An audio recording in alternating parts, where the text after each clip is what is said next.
Okay, you guys attacked me for spending $2,000 just to prioritize aesthetics over performance.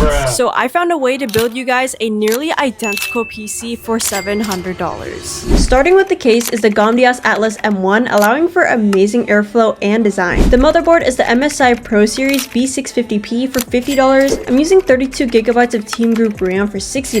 The CPU is an AMD Ryzen 7 7700X for $170, being cooled by the Gomdia Xion E4 360mm AIO that gives this really awesome look to my PC. And my GPU is a GeForce RTX 3080 10GB for $320. I have Gomdia's Aeolus fans with customizable RGB, which keeps my PC cool. For the NVMe, a Samsung 1TB for $50. Of course, aesthetics are must, so I found both Lee and Lee streamers for $60. And finally, my PSU is the Gomdia's Helios P2 at 1300 watts, bringing the total to $710.